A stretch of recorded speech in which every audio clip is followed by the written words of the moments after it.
அனைவருக்கும் வணக்கம். இன்றைக்கி 19ஆம் நூற்றாண்டின் சமூக சமய சீர்திருத்த இயக்கங்கள் இந்த டாபிக் எக்ஸ்ப்ளனேஷனோட பார்ப்போம்.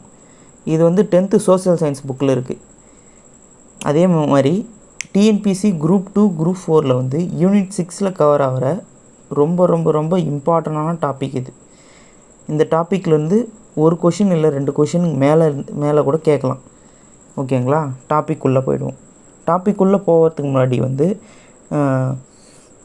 வீடியோ கிளியராக திருத்தா பார்த்துக்குங்க. தெரிலனா 480க்கு மேலே வச்சு பாருங்கள். அப்போ தான் எழுத்துங்கள்லாம் கொஞ்சம் கிளியராக தெரியும். பார்க்க அப்படியே நோட்ஸ் எடுக்கிறதுனால எடுத்துக்கங்க, ரொம்ப யூஸ்ஃபுல்லாக இருக்கும். பார்க்கலாங்களா? அறிமுகத்தில் எதுவும் அவ்வளோ இம்பார்ட்டண்டான சொல்லியிருக்க மாட்டாங்க. நீங்கள் கதை மாதிரி தான் இருக்கும். ஒரு டைம் அப்படியே வாட்சி விட்டுருங்க. ஸ்டார்ட் பண்ணலாம். 19ஆம் நூற்றாண்டின் சமயம் சார்ந்த சீர்திருத்த இயக்கங்களை 2ஆக வகைப்படுத்தலாம். அந்த 2 வகை என்ன அப்படின்னா, பிரம்ம சமாஜம், பிரார்த்தனை சமாஜம், அலிகார் இயக்கம். இந்த வகை சீர்திருத்த இயக்கங்கள்.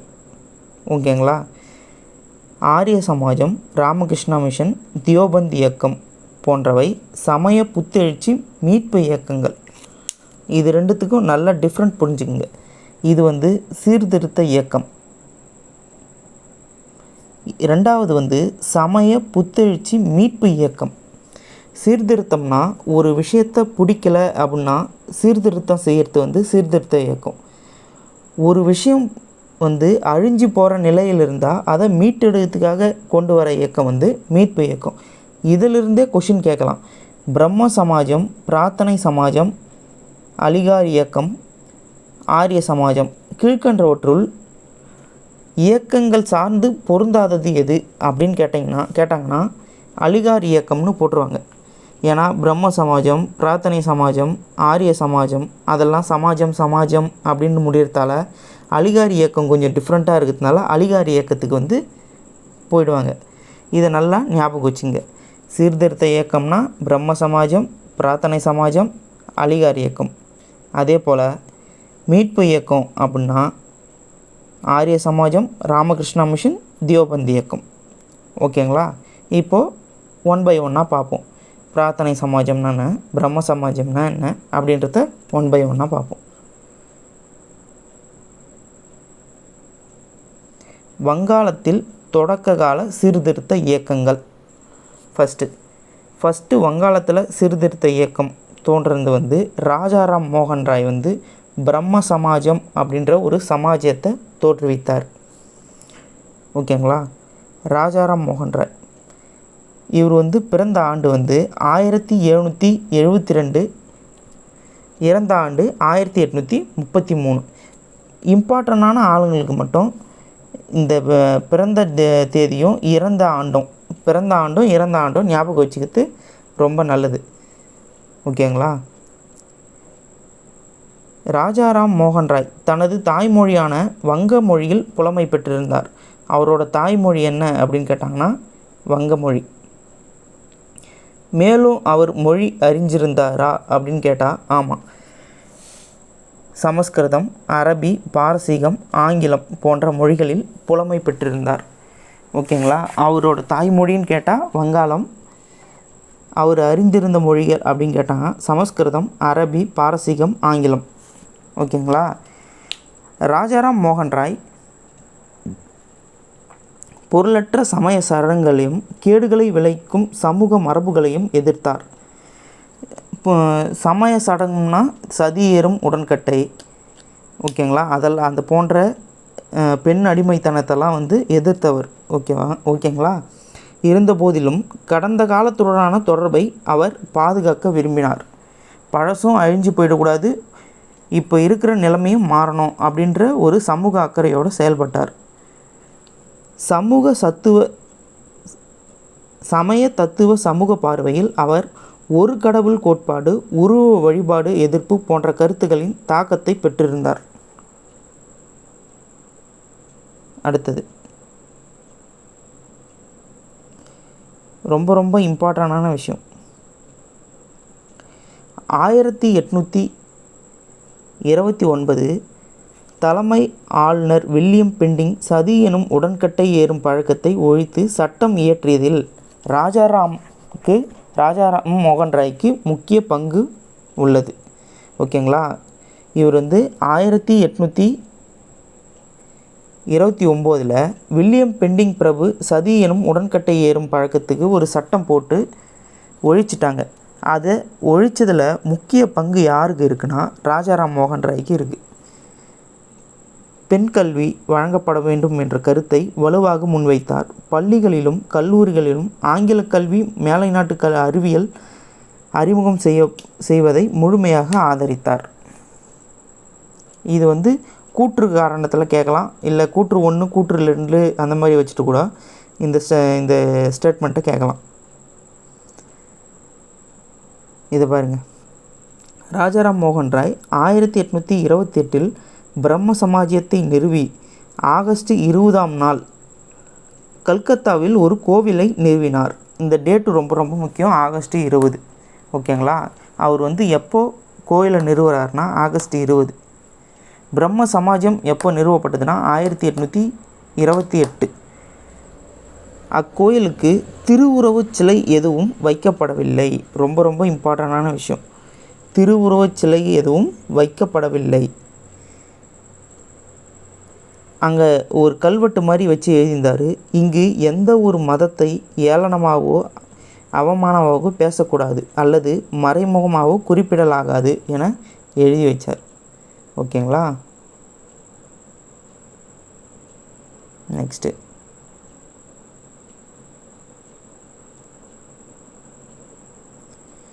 இந்த பிரம்ம சமாஜத்தோட கருத்துக்கள் வந்து கற்றறிந்த மேதைகள் கல்வி அறிவு பெற்ற வங்காளிகள் தவிர பாமர மக்களிடையே வந்து சென்றடையவில்லை.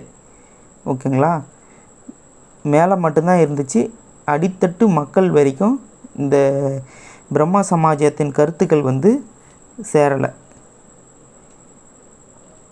நெக்ஸ்ட்டு மகரிஷி தேவேந்திரநாத் தாகூர். ராஜாராம் மோகன் ராய் 1833 இயற்கை எழுதிய பின்னர் அவர் விட்டு சென்ற பணிகளை கவிஞர் ரவீந்திரநாத் தாகூரின் தந்தையான தேவேந்திரநாத் தாகூர் வந்து கண்டினியூ பண்ணுறார். இந்த பிரம்ம சமாஜத்தோட பணிகளை கண்டினியூ பண்ணுறார். அதுக்கப்புறம் வந்து இணைஞ்சவர் தான் கேசவ சந்திர சென். இந்தியாவின் பிரம்ம சமாஜத்தில் வந்து கேசவ சந்திர சென் வந்து ஜாயின் பண்ணுறாரு. இவர் வந்து தேவேந்திரநாத் தாகூர் வந்து கொஞ்சம் பழைய ஆள், இவர் வந்து கொஞ்சம் புது ஆளுக்கும் பழைய ஆளுக்கும் கருத்து வேறுபாடு வருது. நான் பண்ணுறது தான் கரெக்டு, நீ பண்ணுறது தான் கரெக்டு அப்படின்ட்டு. கேசவ சந்திர சென் வந்து இந்த பார்ட்டி, அதாவது பிரம்ம சமாஜத்தில் எப்போ இணையிறாரு அப்படின்னா 1857 வந்து பிரம்ம சமாஜத்தில் வந்து ஜாயின் பண்ணுறாரு. 1866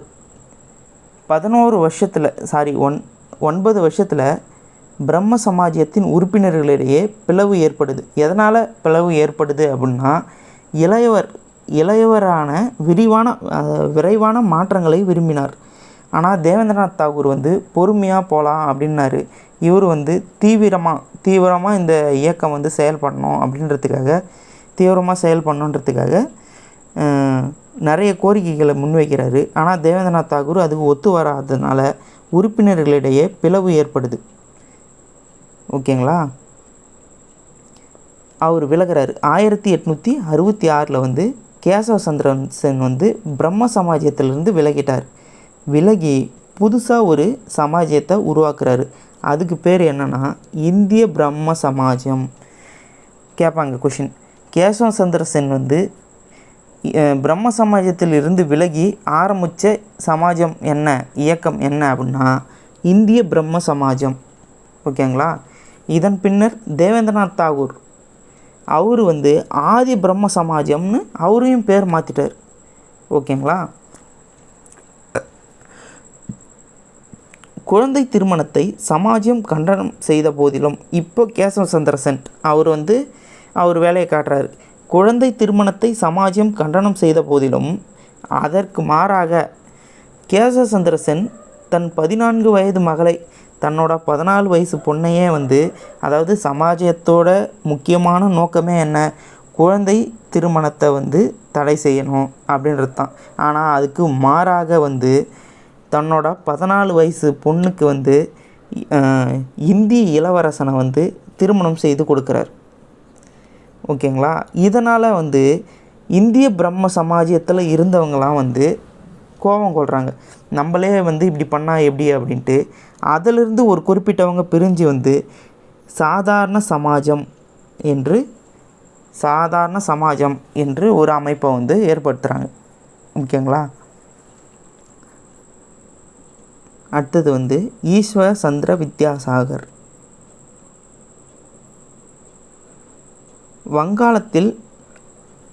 வங்காளத்தை சேர்ந்த மற்றொரு முதன்மையான சீர்திருத்தவாதி யார்னா ஈஸ்வர சந்திர வித்யாசாகர் ஆவார்.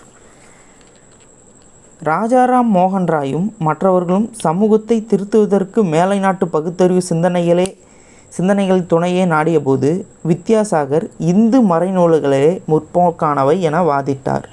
அதாவது வந்து ராஜாராம் மோகன் ராய்லாம் என்ன சொல்கிறாருன்னா, வெளிநாட்டு போல் இருக்கணும், ஒரு யுஎஸ்ஏ, அமெரிக்கா, பிரிட்டிஷ் போல் அவங்களோட வந்து கருத்துக்களை எடுத்து நம்ம வந்து செயல்படணும் அப்படின்னு சொன்னப்போ ஈஸ்வர சந்திர வித்யாசாகர் தான் வந்து என்ன சொல்கிறாருன்னா, இந்து மறைநூல்கள்னால் என்ன அப்படின்னா, இந்த பகவத்கீதை, ராமாயணம், அதெல்லாம் வந்து மறைநூல்கள். அந்த நூல்லே வந்து இருந்து கருத்துக்களை எடுத்து அதுவே வந்து நம்மளுக்கு போதுமானது என்று வாதித்தவர். ஓகேங்களா. ஈஸ்வர சந்திர வித்யாசாகர் இவர் தான் வந்து நவீன வங்காள உரைநடையின் முன்னோடி என்று அழைக்கப்படுபவர். ரொம்ப இம்பார்ட்டண்டான கொஷின். நவீன வங்காள உரைநடையின் முன்னோடி. ஓகேங்களா. பண்டித ஈஸ்வர சந்திர வித்யாசாகர் தலைமையேற்ற இயக்கத்தின் விளைவாக 1856 மறுமண சீர்திருத்த சட்டம், அதாவது விதவை மறுமண சட்டம் இயற்றப்பட்டது. ரொம்ப ரொம்ப இம்பார்ட்டண்டான கொஷின். விதவை மறுமண சீர்திருத்த சட்டம் எந்த ஆண்டு? விதவை மறுமண சட்டம் எந்த ஆண்டு அப்படின்னா 1856 ஆண்டு. யார் தலைமை ஏற்றார் அதுக்கு அப்படின்னா ஈஸ்வர சந்திர வித்யாசாகர் வந்து இதுக்கு ரொம்ப ரொம்ப ரொம்ப சப்போர்ட் பண்ணார். அதன் விளைவாக தான் வந்து 1856 வந்து விதவைகள் மறுமண சட்டம் இயற்றப்பட்டது. ஓகேங்களா. இந்த பாக்ஸ் கண்டென்ட்டை பார்த்துங்க. 1860 முதன்முறையாக திருமண வயது சட்டம் இயற்றப்பட்டது. திருமண வயது சட்டம் எப்போ இயற்றப்பட்டது அப்படின்னு கேட்டாங்கன்னா முதலில் அப்படின்னா 1860 தான் வந்து முதல்ல திருமண வயது சட்டம் இயற்றப்பட்டது. அந்த பெருமை யாரை சேரும்னா ஈஸ்வர சந்திர வித்யாசாகர், அதாவது நவீன வங்காள உரைநடையின் தந்தை ஈஸ்வர சந்திர வித்யாசாகரையே சேரும். ஓகேங்களா. 1891 இந்த திருமண வயது சட்டம் வந்து 12 வயதுக்கு மேலே இருக்கிறவங்களுக்கு தான் கல்யாணம் பண்ணணும் அப்படின்னு வந்து ஒரு சட்டத்தை ஏற்றுச்சு. 1925 13ஆக மாற்றப்பட்டது. ஓகேங்களா. திருமண வயது ஒப்புதல் கமிட்டி 1800 ஒரு கமிட்டி அமைக்கிறாங்க. இது எந்த அளவுக்கு உண்மையாக இருக்குது அப்படின்னு ஆராயறதுக்காக ஒரு கமிட்டி அமைக்கிறாங்க. எந்த ஆண்டுனா 1929. அந்த கமிட்டி என்ன சொல்லிச்சுன்னா, இதெல்லாம் எவனுமே ஃபாலோ பண்ணுறதில்ல, வேதும் காயத்தில் மட்டும்தான் இருக்குது அப்படின்னு சொல்லிச்சு. சரிங்களா.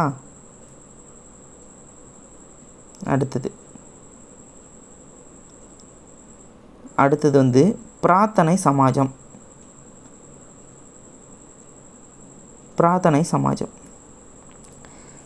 பிரம்ம சமாஜத்துக்கு இணையாக பம்பாயில் 1867 நிறுவப்பட்ட அமைப்பே வந்து பிரார்த்தனை சமாஜம். பிரம்ம சமாஜம் எங்கே நிரூபிப்பாங்கன்னா வங்காளத்தில். அதே மாதிரி இந்த பக்கம் பம்பாயில் நிறுவப்பட்ட இயக்கம்தான் வந்து பிரார்த்தனை சமாஜம். ஓகேங்களா. இதனை நிறுவியவையார்னா ஆத்மாராம் பாண்டரங். 1867 வந்து பிரார்த்தனை சமாஜம் நிறுவுகிறாங்க. எங்கே அப்படின்னா பம்பாயில். யார் நிறுவியவர்னா ஆத்மாராம் பாண்டரங். ஓகேங்களா. இந்த சமாஜத்தின் மேன்மைமிக்க உறுப்பினர்கள் 2 உறுப்பினர்கள் ஆர்சி பண்டர்கர், நீதிபதி மகாதேவ் கோவிந்த் ரானடே, எம்ஜி ரானடேன்னு சொல்லுவாங்க. MG Ranade RC Bhandarkar. இதோட உறுப்பினர்கள் 2 பேர், ஆர்சி பண்டர்கர், நீதிபதி மகாதேவ் கோவிந்த் ரானடே. ஓகேங்களா. இதில் வந்து மகாதேவ் கோவிந்த் ரானடே வந்து எம்ஜி ரானடே, இவர் வந்து முக்கியமான சங்கங்களில் வந்து இது பண்ணிக்கிறார். விதவை மறுமண சங்கம் 1861. இதில் இம்பார்ட்டண்டான கவனிக்க வேண்டியது, விதவை மறுமண சட்டம் அப்படின்னா 1856, விதவை மறுமண சங்கம் அப்படின்னா 1861. ஓகேங்களா. பூனே சர்வாஜனிக் சபா 1870, தக்கான கல்விக் கழகம் 1884. இது 3மே இம்பார்ட்டண்டான வருஷம், நோட் பண்ணி வச்சுங்க. விதவை மறுமண சட்டம் 1861, பூனே சர்வாஜனிக் சபா 1870, தக்கான கல்விக் கழகம் 1884. விதவை மறுமண சட்டம் 1856. இப்போ வந்து இந்து புத்தெழுச்சி மீட்பு இயக்கம், இந்து புத்தெழுச்சி இயக்கம் இதுக்கு முன்னாடி பார்த்தது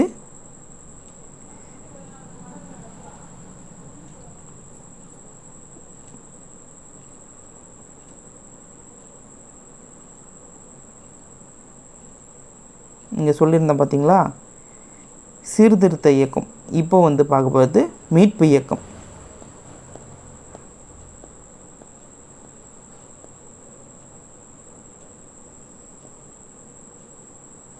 சுவாமி தயானந்த சரஸ்வதி மற்றும் ஆரிய சமாஜம்.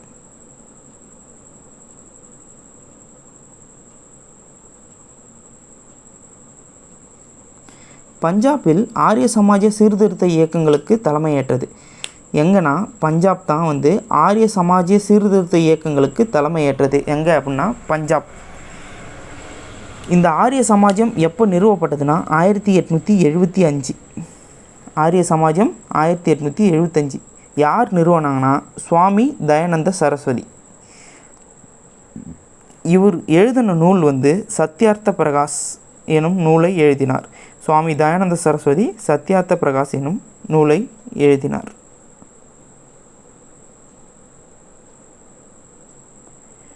குழந்தை திருமணம், விதவை மறுமணத்திற்கு மறுப்பு போன்ற பழக்கங்களுக்கு அயல்நாட்டிற்கு சென்றால் தீட்டு என்று சொல்லப்படும் மறைநூல்களால் ஏற்றுக்கொள்ளப்படவில்லை என அறிவித்தார். இவர் வந்து முக்கியமான ஒரு ஸ்டேட்மெண்ட்டை சொல்கிறாரு. என்ன அப்படின்னா, ஃபஸ்ட்டு அந்த அப்போ இருந்தவங்கலாம் வந்து குழந்தை திருமணம், விதவை மறுமணத்திற்கு மறுப்பு போன்ற பழக்கங்கள் அயல்நாட்டிற்கு போய் வந்தால் தீட்டு அப்படின்னு சொன்ன பழக்கம்லாம் வந்து மறைநூல்களால் ஏற்றுக்கொள்ளப்படவில்லை. அந்த எந்த மறைநூல்லையும் வெளிநாட்டுக்கு போயிட்டு வந்தால் தீட்டு அப்படின்னு சொல்லவில்லை என அறிவித்தார். இவர் தான் வந்து ரிசர்ச் பண்ணி சொல்கிறார். மறைநூல்களில் வந்து ரிசர்ச் பண்ணி குழந்தை திருமணம், விதவை மறுமணத்திற்கு மறுப்பு போன்ற பழக்கங்களும் அயல்நாட்டிற்கு சென்றால் தீட்டு என்று சொல்லப்படுதலும் வந்து மறைநூல்களில் வந்து சொல்லப்படல அப்படின்னு ஒரு ஸ்டேட்மெண்ட்டை சொல்கிறார். இந்த ஸ்டேட்மெண்ட்டை சொல்லிவிட்டு இதை யார் முன்வைத்தார்னு கொஷின் கேட்கலாம். சரிங்களா. ஆரிய சமாஜம் இந்து மதத்திலிருந்து மூட நம்பிக்கைகளை மறுத்தது. அதனுடைய முழக்கம் வேதங்களுக்கு திரும்பவும் என்பதாகும். ஓகேங்களா. ஆரிய சமாஜத்தின் முழக்கம் என்ன அப்படின்னா வேதங்களுக்கு திரும்புவோம்.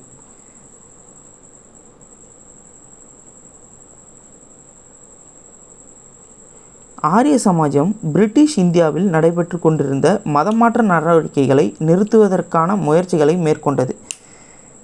பிரிட்டிஷ் இந்தியாவில் வந்து நிறைய பேர் வந்து கிறிஸ்டினுக்கு மாறியிருந்தாங்க. அந்த மத மாற்றம்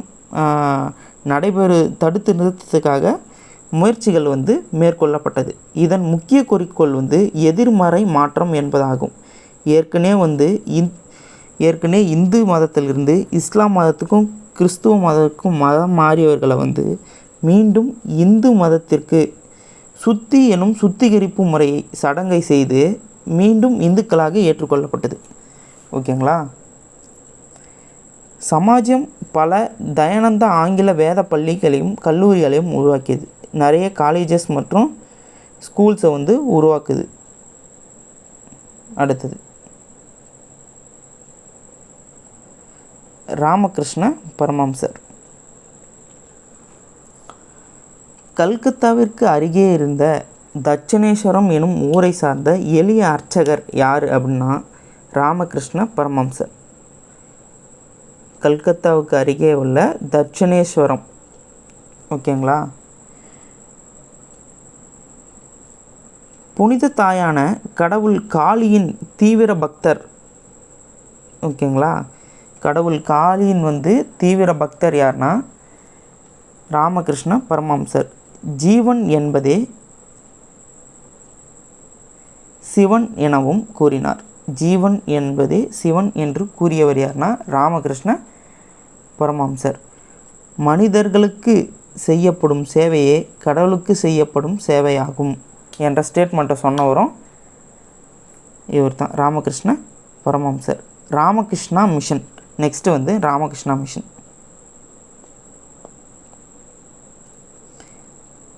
1886 இவர் இயற்கை எழுதிய பின்னர் அவருடைய சீடர்கள் தங்களை ஒரு மதம் சார்ந்த சமூகமாக அமைத்து கொண்டு ராமகிருஷ்ணரின் அவரின் போதனைகளையும் இந்தியாவிலும் உலகின் ஏனைய பகுதிகளிலும் பரப்பும் பெரும்பணியை மேற்கொண்டனர். இப்பெரும்பணியின் பின்புலமாய் இருந்தவர் விவேகானந்தர். அதாவது இவரோட ஸ்டேட்மெண்ட்டு, இவரோட நல்லதெல்லாம் இந்தியாவிலும் உலகெங்கிலும் பரப்புறதுக்கு இவரோட சீடர்கள் ரொம்ப ஹெல்ப்ஃபுல்லாக இருந்தாங்க. அந்த ஹெல்ப்ஃபுல்லானவர்களில் முக்கியமானவர் யார்னா சுவாமி விவேகானந்தர். கிறிஸ்துவ சமய பரப்பு நிறுவனங்களில் நிர்வாக கட்டமைப்பை பின்பற்றி விவேகானந்தர் ராமகிருஷ்ணா மிஷனை நிறுவினார். இந்த ராமகிருஷ்ணா மிஷனை நிறுவியவர் யார்னா விவேகானந்தர்.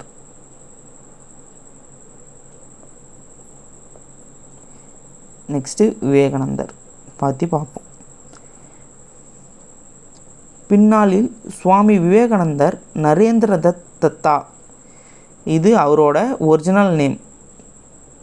நரேந்திர தத்தா என்று அழைக்கப்படுபவர் யாருன்னு கேட்டால் சுவாமி விவேகானந்தர் தான். ஓகேங்களா, ராமகிருஷ்ணா பரமஹம்சரோட முதன்மையான சீடர் ஆவார். யார்? சுவாமி விவேகானந்தர்.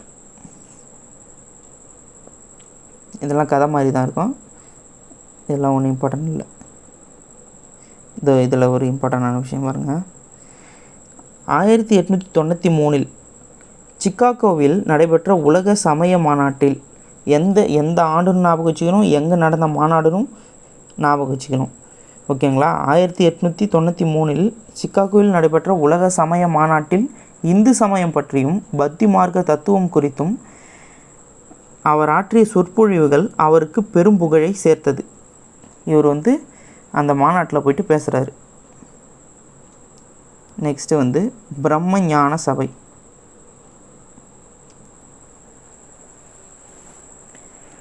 பிரம்ம ஞான சபை HP பிளவாஸ்கி மற்றும் கர்னல் HS ஆல்காட் ஆகியவர்களால் பிரம்ம ஞான சபை 1875 அமெரிக்காவில் நிறுவப்பட்டது.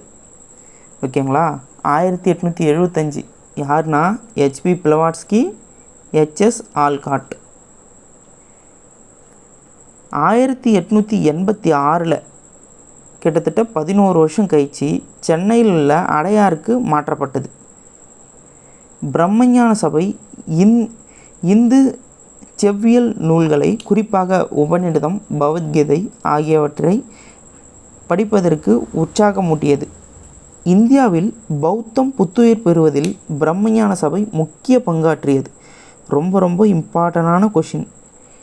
இந்தியாவில் பௌத்தம் புத்துயிர் பெறுவதில் எந்த சபை முக்கிய பங்காற்றியது அப்படின்னா பிரம்மஞான சபை. HP பிளவாட்ஸ்கி, HS ஆல்காட் உருவாக்கின பிரம்மஞான சபை 1875 அமெரிக்காவில் தொடர்றாங்க. அது 1886 சென்னையில் அடையாருக்கு மாற்றப்படுது. ஓகேங்களா, அடுத்தது இப்போ நான் சொல்கிறதுலாம் நோட்ஸ் எடுத்துக்கிட்டிங்கன்னா ரொம்ப ஈஸியாக இருக்கும். எக்ஸாம் டைமில் டக்குன்னு எடுத்து படிச்சுட்டு போயிடலாம். அன்னி பெசன்ட்டின் பங்களிப்பு. ஆல்காட்டின் மறைவுக்கு பின்னர் இவ்வமைப்பின் தலைவராக அன்னி பெசன்ட் தேர்ந்தெடுக்கப்பட்டார். ஓகேங்களா, ஆல்காட்டோட மறைவுக்கு பின்னர் அன்னி பெசன்ட் தேர்ந்தெடுக்கப்பட்டார். இவர் வந்து தன்னாட்சி இயக்க சங்கத்தை அமைத்து அயர்லாந்திற்கு வழங்கப்பட்டதை போல இந்தியாவிற்கும் தன்னாட்சி வேண்டும் என்று கோரிக்கை வைத்தார். ஓகேங்களா. இவர் வந்து அயல் நாட்டுக்கு வந்து தன்னாட்சி வழங்கினது போல அயர்லாந்திற்கு வந்து தன்னாட்சி வழங்கியது போல இந்தியாவுக்கும் தன்னாட்சி வழங்க வேண்டும் என்ற கோரிக்கையை வைத்தார். அன்னி பெசன்ட் பிரம்மஞான கருத்துக்களை தன்னுடைய நியூ இந்தியா காமன்வெல்த் எனும் செய்தித்தாள்களின் மூலம் பரப்பினார். ரொம்ப ரொம்ப இம்பார்ட்டண்டான 2 பத்திரிக்கை அன்னி பெசன்ட்டோட அப்படின்னா நியூ இந்தியா காமன்வெல்த் வந்து 1914 வந்து தொடங்கப்பட்டது. 1914 நியூ இந்தியா காமன்வெல்த். இது வந்து அன்னி பெசன்ட்டோட பத்திரிக்கை. ஞாபகம் வச்சுங்க, நோட்ஸ் எடுத்துங்க.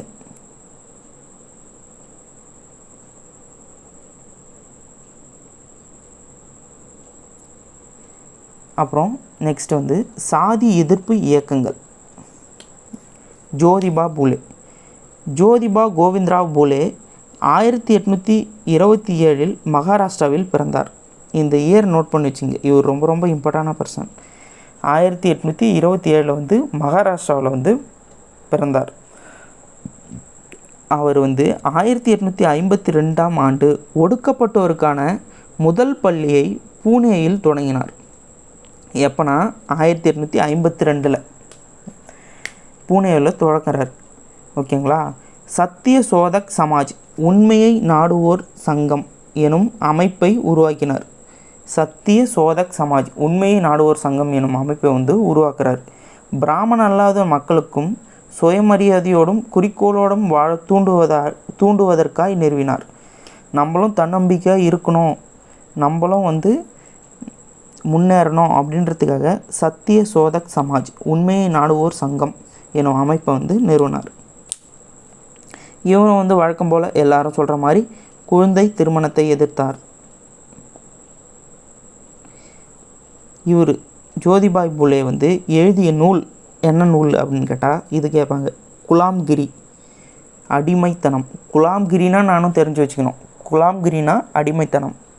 ஜோதிபாய் பூலே வந்து எழுதிய நூல் வந்து குலாம்கிரி. அதை வந்து தமிழில் வந்து அடிமைத்தனம் சொல்லலாம். ஓகேங்களா. இது வந்து பலரால் வந்து படிக்கப்பட்டது. நெக்ஸ்ட்டு நாராயணகுரு.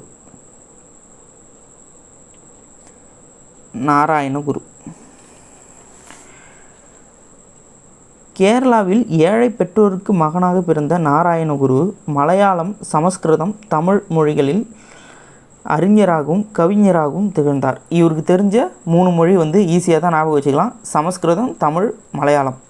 நாராயணகுரு எங்கே பிறக்கிறாருன்னா கேரளாவில். ஓகேங்களா. ஸ்ரீ நாராயண தர்ம பரிபாலன யோகம் எனும் அமைப்பை உருவாக்கினார். அவர் பேர்லேயே ஒன்று ஸ்டார்ட் பண்ணுறாரு. ஸ்ரீ நாராயண தர்ம பரிபாலன யோகம் எனும் அமைப்பை உருவாக்கினார்.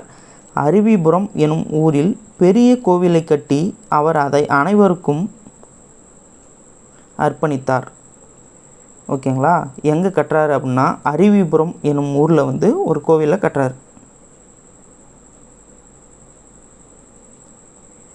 குமரன் ஆசான், டாக்டர் பால்பு போன்ற சிந்தனையாளர்களும் எழுத்தாளர்களும் இவருடைய சிந்தனைகளால் தோன்ற பெற்று இயக்கத்தை முன்னெடுத்து சென்றனர். ஓகேங்களா. இது ரொம்ப ரொம்ப இம்பார்ட்டண்டான கொஷின். ப்ரீவியஸ் இயரில் கேட்ட கொஷின். ஸ்ரீ நாராயண தர்ம பரிபாலன யோகம் எனும் அமைப்பை முன்னெடுத்து சென்றவர்கள் அப்படின்னு கேட்டாங்கன்னா குமரன் ஆசான், டாக்டர் பால்பு. குமரன் ஆசான், டாக்டர் பால்பு. நெக்ஸ்ட்டு ஐயங்காளி. ஐயங்காளி 1863 திருவனந்தபுரத்தில் உள்ள வெங்கனூரில் பிறந்தார். எங்கே பிறக்கிறார்னா வெங்கனூரில் பிறக்கிறார். இவரும் கேரளா தான். ஸ்ரீ நாராயணகுருவால் ஊக்கம் பெற்ற ஐயங்காளி 1907 சாது ஜன பரிபாலன சங்கம், ஏழை மக்கள் பாதுகாப்பு சங்கம் எனும் அமைப்பை உருவாக்கினார். ஓகேங்களா. நாராயணகுரு வந்து என்ன அமைப்பு உருவாக்குறாரு அப்படின்னா ஸ்ரீ நாராயண தர்ம பரிபாலன யோகம் எனும் அமைப்பை உருவாக்குறாரு. அதை முன்னெடுத்து சென்றவர்கள் குமரன் ஆசான், டாக்டர் பால்பு. இந்த இயக்கத்தால் தூண்டுகோல் பெற்று இவர் வந்து சாது ஜன பரிபாலன சங்கம், ஏழை மக்கள் பாதுகாப்பு சங்கம் எந்த ஆண்டு நிறுவறார்னா 1907. 1907ஆம் ஆண்டு சாது ஜன பரிபாலன சங்கம் எனும் அமைப்பை வந்து ஸ்டார்ட் பண்ணுறாரு. ஓகேங்களா, இந்த இயரை நோட் பண்ணிங்க, ரொம்ப ரொம்ப இம்பார்ட்டண்ட். அடுத்தது போவோம். இஸ்லாமிய சீர்திருத்தங்கள்.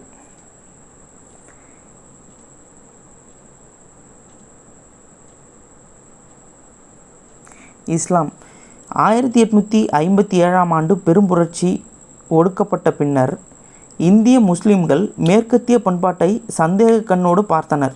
மேற்கத்திய கல்வி, பண்பாடு, மேற்கத்திய சிந்தனைகள் ஆகியவற்றை தங்கள் மனதிற்கு ஆபத்தாய் அமையுமோ என அச்சமூகம் அஞ்சியது. ஆகையால் முஸ்லிம்களில் ஒரு சிறு பிரிவினர் மேற்கத்திய கல்வினை பயில முன்வந்தனர்.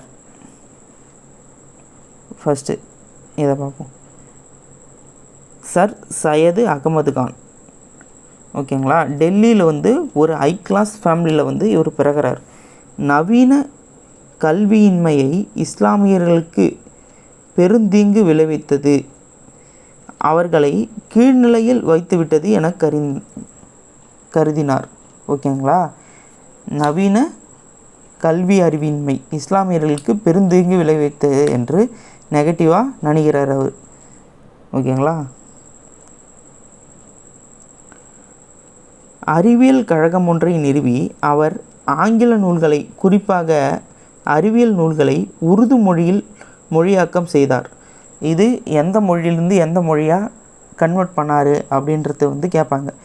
அறிவியல் நூல்களை வந்து உருது மொழியாக்கினார். ஆங்கில நூல், அறிவியல் நூலை வந்து ஆங்கிலத்திலிருந்து உருதுக்கு மொழிபெயர்க்கிறார்.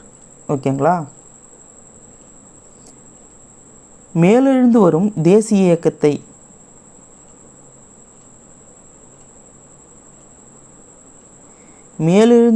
அதாவது அப்போல்லாம் வந்து ஐஎன்சி வந்து கொஞ்சம் கொஞ்சமாக ஸ்டெப் பை ஸ்டெப்பாக டெவலப் ஆகின்னு வருது. அதாக கூட நம்ம ஜாயின் பண்ணுறதை விட ஆங்கிலேயரோட ஜாயின் பண்ணோன்னா நம்ம இன்னும் வளர்ச்சி அடையலாம் அப்படின்ற ஒரு எண்ணத்தை வச்சுக்கின்னு இவர் வந்து இஸ்லாமியர்களின் நலம் காக்க வந்து அவர் ஆங்கில அரசுடன் நல்லுறவு கொண்டார். ஓகேங்களா, இதில் இம்பார்ட்டன்ட் இதுதான். அலிகார் இயக்கம். சர் சையது அகமது கான் 1875ஆம் ஆண்டு அலிகார் நகரில் முகமதிய ஆங்கில ஓரியண்ட் கல்லூரியை நிறுவினார். எப்போ அப்படின்னா 1875. ஓகேங்களா, அலிகார் இயக்கம் எனப்பட்ட அவரது இயக்கம் இக்கல்லூரியை மையப்படுத்தி நடைபெற்றதால் அப்பெயர் பெற்றது. இந்த அலிகார் இயக்கமே வந்து இந்த கல்லூரியிலிருந்து தான் பெயர் பெற்றது. ஓகேங்களா, இந்திய முஸ்லிம்களின் கல்வி வரலாற்றில் கல்லூரி ஒரு மைல் கல்லாகும். இது வந்து ஒரு கோனிக்கல் ஸ்டோன் அப்படின்னு சொல்கிறாங்க. இந்த கல்லூரி வந்து ஒரு முக்கியமான வரலாற்று நிகழ்வு, ஒரு மைல் கல்லாகும் அப்படின்னு சொல்கிறாங்க. 1920இல் இக்கல்லூரி தரம் உயர்த்தப்பட்டு பல்கலைக்கழகமானது. எப்போது 1875 வந்து தொடங்குறாங்க அலிகார் நகரில். 1920 கிட்டத்தட்ட எத்தனை வருஷம், 25 35 45 வருஷத்துலேயே இந்த கல்லூரி வந்து பல்கலைக்கழகமாக தரம் உயர்த்திட்டாங்க. நெக்ஸ்ட்டு தியோபந்த் இயக்கம். தியோபந்த் இயக்கம் ஒரு மீட்பு இயக்கமாகும்.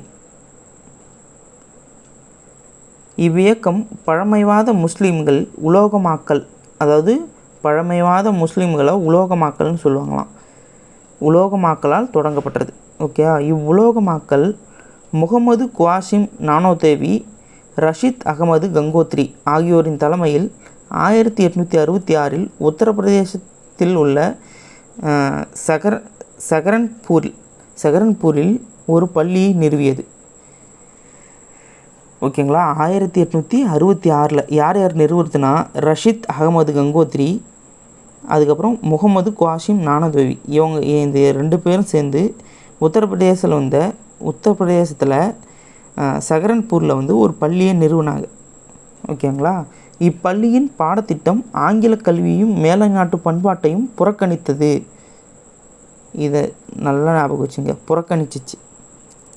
ஆங்கில கல்வியும் மேலை நாட்டு பண்பாட்டையும். இதன் நோக்கம் இஸ்லாமிய சமூகத்தின் ஒழுக்கத்தையும் மதத்தையும் மீட்டெடுப்பதாகும். இஸ்லாமிய சமூகத்தை மீட்டெடுக்கத்தான் இதனோட முக்கிய நோக்கம். அதனால தான் வந்து ஆங்கிலத்தையும் மேலை நாட்டு பண்பாட்டையும் புறக்கணிச்சிருச்சு. மௌலானா முகமது உல் ஹசான் தியோபந்தின் புதிய தலைவரானார். தியோபந்தோட புதிய தலைவர் யாருன்னா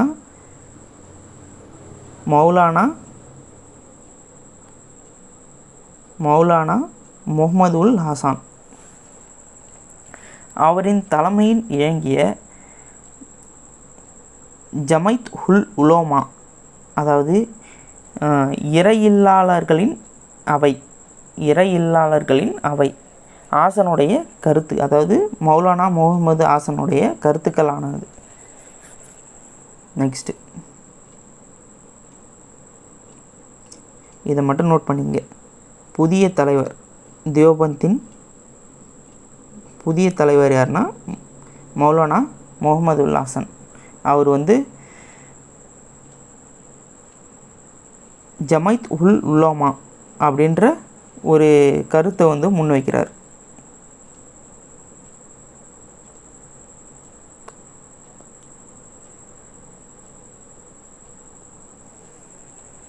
நெக்ஸ்ட்டு பார்சி சீர்திருத்த இயக்கம். 19ஆம் நூற்றாண்டின் இடைப்பகுதியில் பார்சி சீர்திருத்த இயக்கம் பம்பாயில் தொடங்கப்பட்டது. இந்த பார்சி சீர்திருத்த இயக்கம் எங்கு தொடங்கப்பட்டதுன்னா பம்பாயில் தொடங்கப்பட்டது. 1851இல் பர்துஞ்சி நவ்ரோஜி என்பவர் ரஹ்மானியா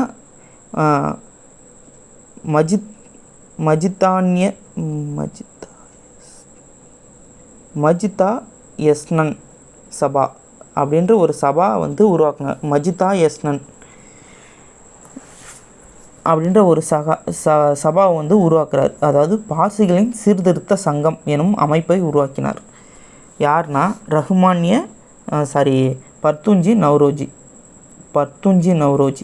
1851 பர்துஞ்சி நவ்ரோஜி என்பவர் பார்சிகளின் சீர்திருத்த சங்கம், அதாவது ரஹ்மானியா மஜிதானிய சபா அப்படின்ற ஒரு சபாவை வந்து உருவாக்குறார். ஓகேங்களா. ராஷ்டிரகுப்தார் உண்மை விளம்பி என்பதே இதன் தாரக மந்திரமாக இருந்தது. ராஷ்டிரகுப்தார் பார்சி சீர்திருத்த சங்கத்தின் முக்கிய தாரக மந்திரம் என்னன்னா ராஷ்டிரகுப்தார் என்பதாகும். பெர்ரம்ஜி மல்பேரி என்பவர் குழந்தை திருமண பழக்கத்திற்கு எதிராக ஒரு சட்டம் இயற்றப்பட வேண்டும் என இயக்கம் நடத்தினார். ஓகேங்களா. பெர்ரம்ஜி மல்பேரி குழந்தை திருமண பழக்கத்திற்கு எதிராக சட்டம் இயற்றப்பட வேண்டும் என ஒரு இயக்கத்தை நடத்தினார்.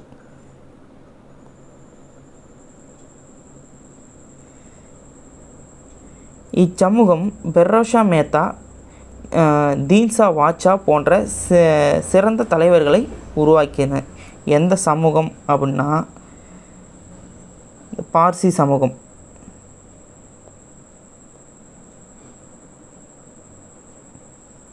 நெக்ஸ்ட்டு வந்து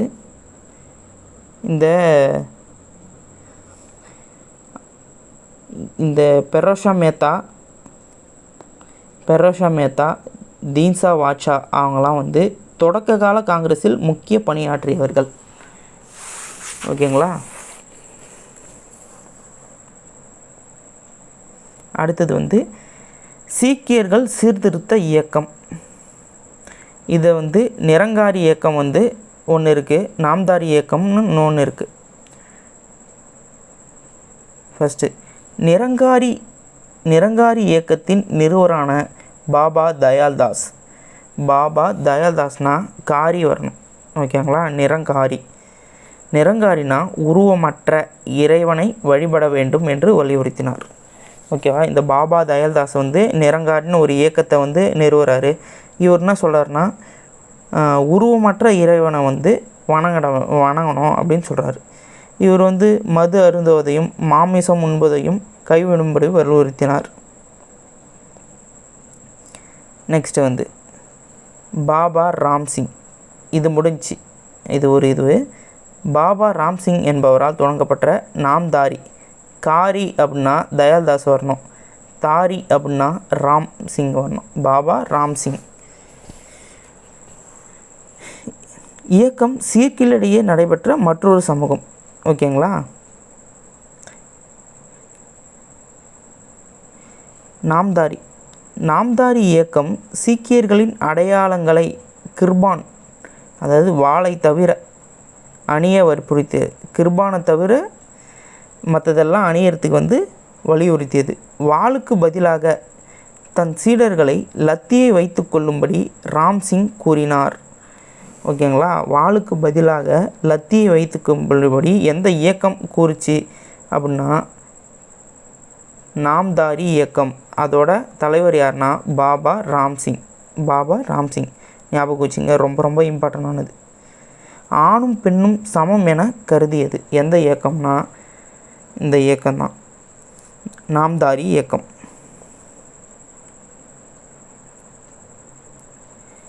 சிங் சபா எனும் அமைப்பு அமிர்தசரஸில் நிறுவப்பட்டது. சிங் சபா சீக்கிய மதத்தின் புனிதத்தை மீட்டெடுப்பதே சிங் சபாவின் முக்கிய குறிக்கோளாகும்.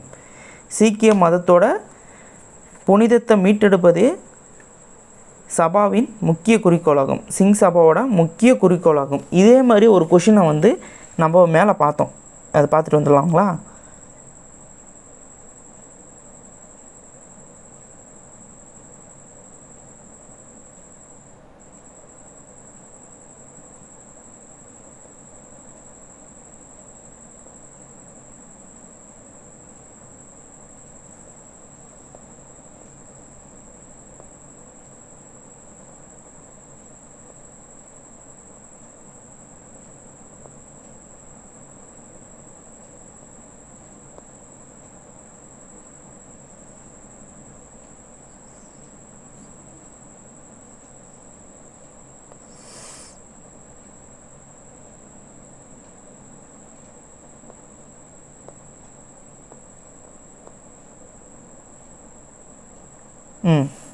ரொம்ப லேட் ஆயிடுச்சு.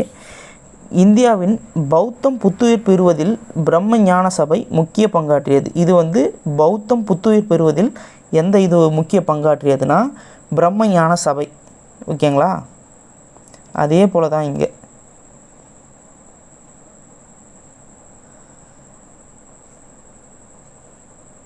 சீக்கிய மதத்தின் புனிதத்தை மீட்டெடுப்பதே சிங் சபாவின் முக்கிய குறிக்கோளாக அமைந்தது. ஆங்கிலேயர்களின் ஆதரவுடன் அமிர்தசரஸில் சீக்கியர்களுக்கென கால்சா கல்லூரி உருவாக்கப்பட்டது. எங்கன்னா அமிர்தசரஸ். சிங் சபாவும் அமிர்தசரஸ் தான். இதுவும் இந்த கல்லூரி நிறுவனத்தும் வந்து அமிர்தசரஸ் தான். சிங் சபாவே அகாலி இயக்கத்தின் முன்னோடி அமைப்பாகும். அகாலி இயக்கம்னு ஒரு இயக்கம் இருக்குது, அதோட முன்னோடி எது அப்படின்னா சிங் சபா. அடுத்தது நம்ம தமிழ்நாட்டுக்கு வருவோம். தமிழ்நாட்டின் சமூக சீர்திருத்தவாதிகள். ராமலிங்க சுவாமிகள். வள்ளலார் என பிரபலமாக அறியப்படும் ராமலிங்க சுவாமிகள், ராமலிங்க அடிகள் அப்படின்னு சொல்லுவார். இவங்க இந்த டேட்டு வந்து ரொம்ப ரொம்ப ரொம்ப இம்பார்ட்டண்ட்டு. ப்ரீவியஸ் இயர் கொஷின் பேப்பரில் பார்த்தீங்கன்னா இதை கேட்டுக்கிட்டே இருப்பாங்க. இதை நான் நோட் பண்ணி வச்சுங்க. 1823 பிறக்கிறாரு. 1874 வந்து இயற்கை எழுதினார். ஓகேங்களா. அவரை பற்றி பார்ப்போம்.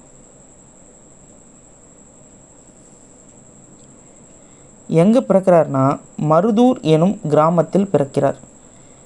ஓகேங்களா. துயரப்படும் உயிரினங்களை பார்த்து இரக்கம் கொள்ளாதவர்கள் கல் நெஞ்சக்காரர்கள். அவர்களின் ஞானம் மேகங்களால் மூடப்பட்டிருக்கும் என கருத்தினை முன்வைத்தார். ஓகேங்களா. ஒரு உயிர் வந்து துன்பப்படுதுன்னா அதை பார்த்து இரக்கம் கொள்ளனா அவங்களோட ஞானம் வந்து மேகங்களால் மூடப்பட்டிருக்கும் என்ற கருத்தினை முன்வைத்தார். அன்பையும் இரக்கத்தையும் செடி கொடிகள் உட்பட நண்பெல்லாம் வந்து ஒரு உயிரினத்துக்கே வந்து காட்டுவோமானா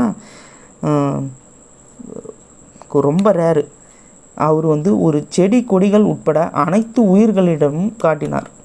இதை ஜீவகாருண்யம் என்று கூறினார். ஓகேங்களா. 1865 சமரச வேத சன்மார்க்க சங்கம் எனும் அமைப்பை நிறுவினார்.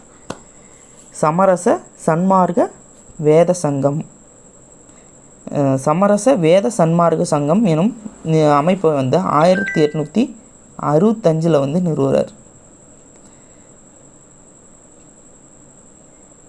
இதை சமரச சுத்த சன்மார்க்க சங்கம் என பெயர் மாற்றம் செய்யப்பட்டது. 1866 ஒரிசாவில் ஒரு மிகப்பெரிய பஞ்சம் ஏற்பட்டிருக்கும். ஓகேங்களா. அந்த பஞ்சத்தால் ஒரு உடல் மனது எல்லாம் வாடி 1867 சாதி எல்லைகளை தாண்டி அனைத்து மக்களுக்குமான இலவச உணவகத்தை வடலூரில் தொடங்கினார். யாரெல்லாம் வடலூர் போயிருக்கீங்கன்னு கமெண்ட் பண்ணுங்கள். நான் போயிருக்கேன். அவர் இயற்றிய ஏராளமான பாடல்கள் திருவருட்பா தலைப்பில் தொகுக்கப்பட்டுள்ளது.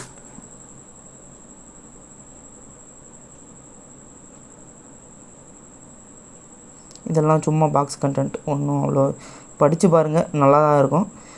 எக்ஸாம் ஓரியன்டாக கேட்க மாட்டாங்க. நெக்ஸ்ட்டு அயோத்திதாசர்.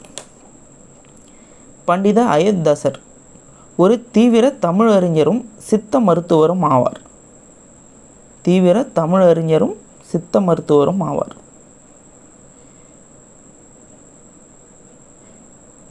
மேலும் பத்திரிகையாளரும் சமூக அரசியல் செயல்பாட்டிலும் எவ்வளோ திறமை வச்சுருக்காரு பாருங்கள். ஓகேங்களா. சென்னையில் பிறந்த அவர் தமிழ், ஆங்கிலம், சமஸ்கிருதம், பாலி ஆகிய மொழிகளில் புலமை பெற்றவர்.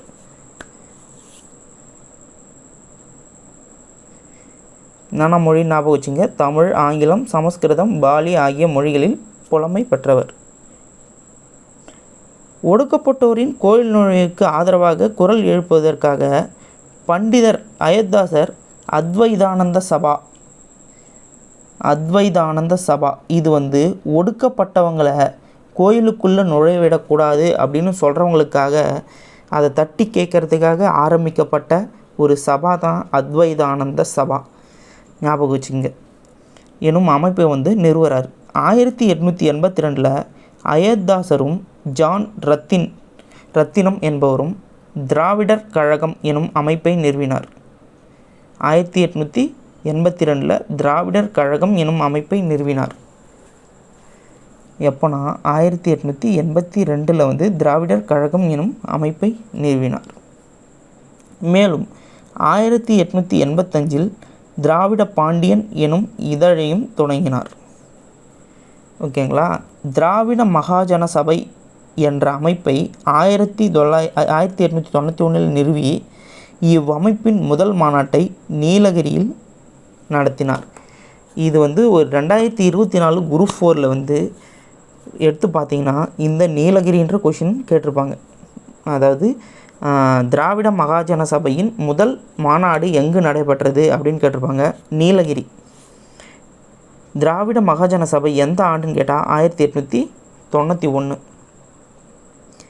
திராவிடர் கழகம் எப்போ அப்படின்னா 1882.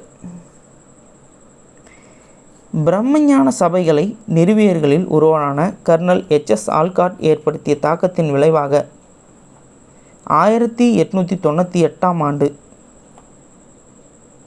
இலங்கையில் சென்ற அவர் பௌத்தத்தை தழுவினார். ஓகேங்களா. பிரம்மஞான சபை யார் தொடங்கினாங்கன்னா எச்.எஸ். ஆல்காட்டு இன்னொருத்தரும் தொடங்கியிருப்பாங்க. யாருன்னா எச்.எஸ். ஆல்காட்டு இன்னொருத்தர் பேர் சாரி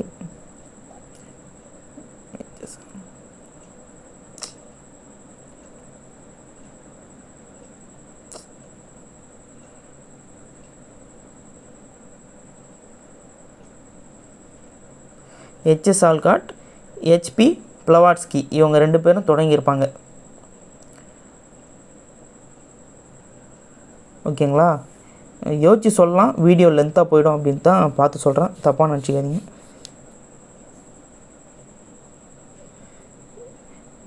பிரம்மஞான சபை நிறுவியர்களில் ஒருவரான கர்னல் எச்.எஸ். ஆல்காட் ஏற்படுத்திய தாக்கத்தின் விளைவாக 1898 இலங்கை சென்ற அவர் பௌத்தத்தை தழுவினார். ஓகேங்களா. அங்கேயே வந்து சாக்கிய பௌத்த சங்கம் எனும் அமைப்பை சென்னையில் வந்து நிறுவுகிறார். 1907 ஒரு பைசா தமிழன் என்ற வார பத்திரிகையை தொடங்கினார். ஓகேங்களா. அதை 1914 அவர் இறக்கும் வரை நடத்தினார்.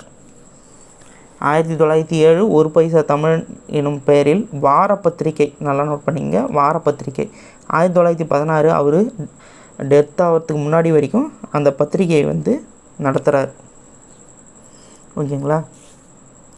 கிளாஸ் பிடிச்சிருந்துச்சுன்னா கமெண்ட் பண்ணுங்கள். எதனா மிஸ்டேக் பண்ணியிருந்தால் மன்னிச்சிடுங்க. இனிமேல் ஒரு கிளாஸில் வந்து கொஞ்சம் நல்லா இன்னும் கொஞ்சம் டெவலப் பண்ணி நல்லா சொல்கிறேன். தேங்க்யூ. எல்லாருக்கும் வணக்கம். இது வந்து இந்த புக் பேக்லாம் வந்து இதை வந்து ஒரு வீடியோவாக போடுறேன் நான். ஓகேங்களா. தேங்க்யூ.